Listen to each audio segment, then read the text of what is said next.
Put your hands together for Mr. Henry Churney!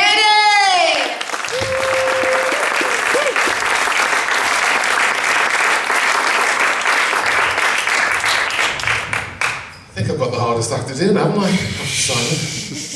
Simon. Good evening. Good evening.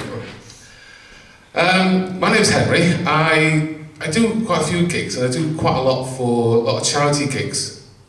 In fact, I'm doing a gig in a couple of days, and looking around the room, I can see there are a few sufferers for this charity. Yeah, definitely. It's a charity for people who can't orgasm. So if you can't come, I've got some tickets to give away. I'm quite neurotic, actually. I'm a bit neurotic, and I just started a job about a year ago. Is anyone here who here works? I'm not from the social. Not from the social. Okay, gentleman there, gentleman. What's your name? Jeff. Jeff. Hi, Jeff. What do you do? I'm an ecologist. A what? A milkman. No, I'm an ecologist. Ecologist. Okay. So when you started, sorry. Allegedly. Allegedly, you know him. He was boss. Oh, all right. You know when you fill out a form when you start work, your name, address, and things like that, and it says, in case of emergency, contact. Who did you put?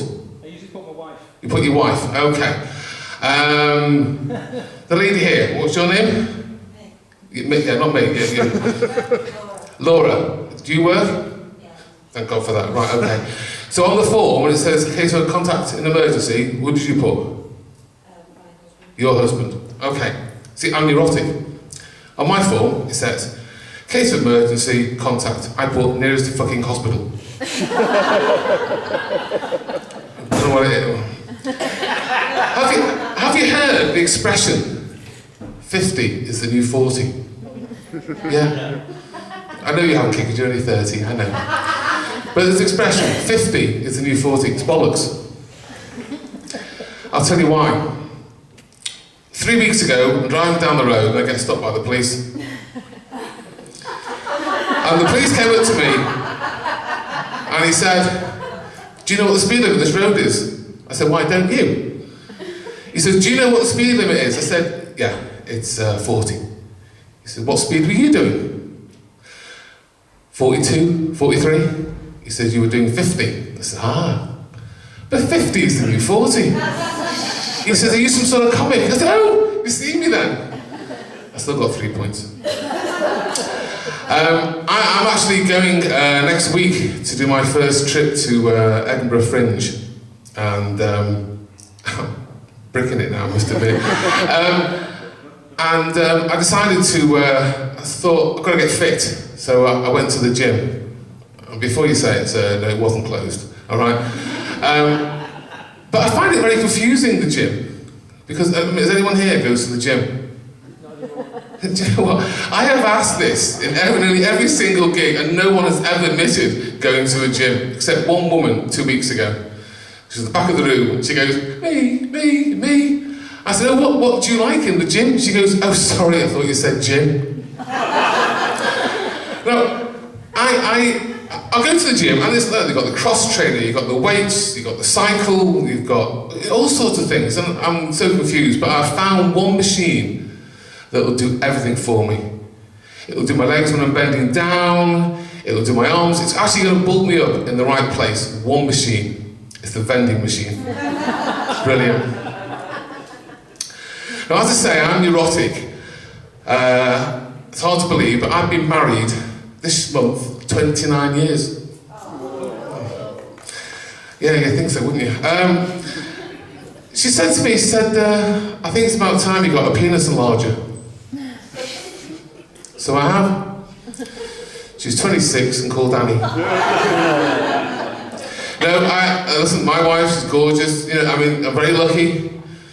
I'm very lucky to have her. She's far too good for me, and I know this because the last 29 years, every day she tells me. And it doesn't help that when you go away, my day job, I sell drugs. Okay? Why does that get a laugh? I do. I work for a pharmaceutical company. And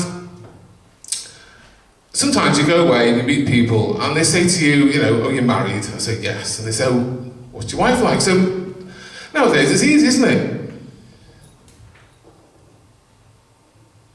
Phone out. And you go, there you go. So I get into this guy and he goes, no way is that your wife? I said, what do you mean? She's absolutely stunning. I said, well, Anna, it's not your wife. And she passes it on to the girl next to her. She goes, fuck off, no way. No, you know, after spinning around the table, you get a bit neurotic. I mean, what's your name? Michelle. Now, can I ask you, do I look the type of person that goes around taking photographs of random women?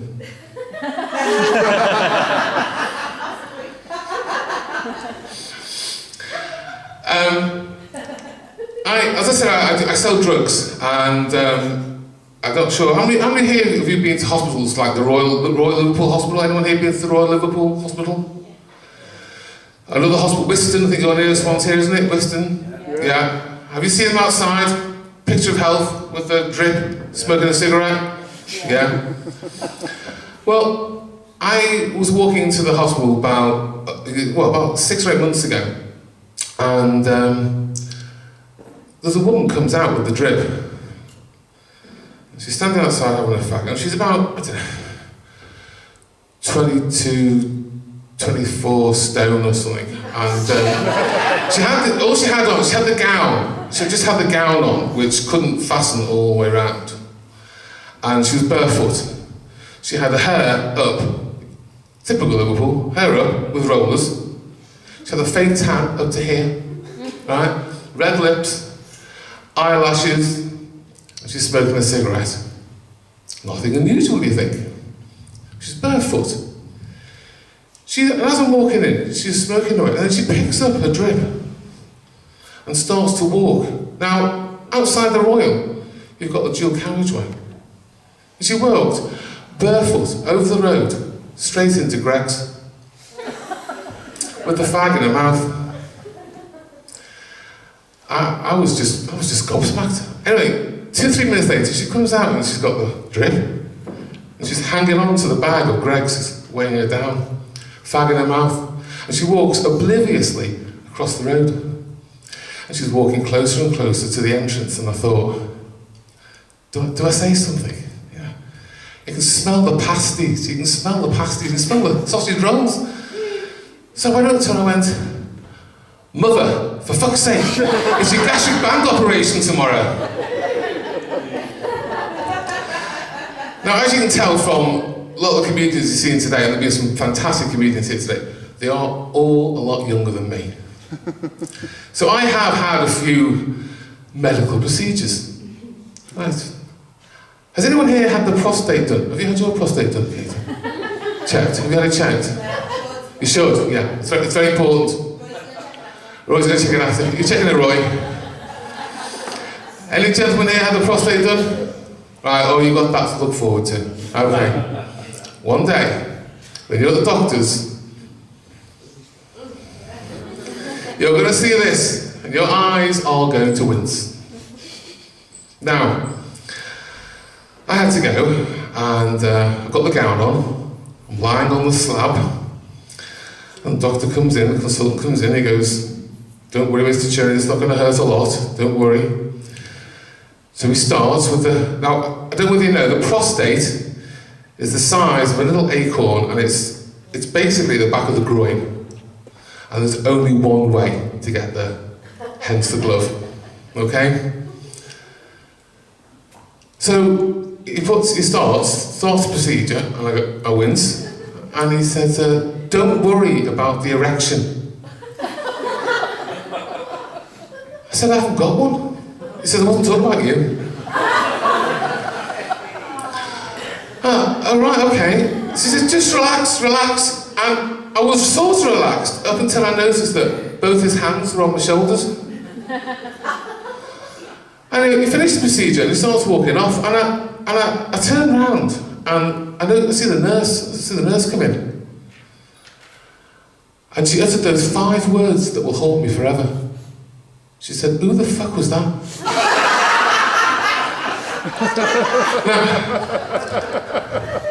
I mean, Katie was talking about children. I've got twins. I've got a boy and a girl. They're not identical. People laugh when I say that, but the amount of times I've had people say to me, oh, boy and a girl, are they identical? Yeah, right. Dickheads.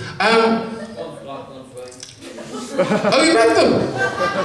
Ah, you know them then? No. No, my daughter got married 1st of May. And it was, has anyone here had to arrange a wedding? One person. 2 people were very good. I thought there's no one goes to the gym, no one gets married. It's very stressful, isn't it, arranging a wedding? Very stressful. So how stressful it was for me. I left for work one day, and I got to the office, and I realised I didn't have a mobile phone. So I ran home, said to my wife, can you just check in the fridge, on the second shelf up on the right-hand side, and see if my phone's in there? She went, what? I said, just go and check the fridge. Anyway, she checks the fridge, comes back. She says, your mobile phone's there. How did you know? I said, I got to work and I've got a block of butter in my pocket. Now my daughter, she's wonderful, but she does get her words mixed up.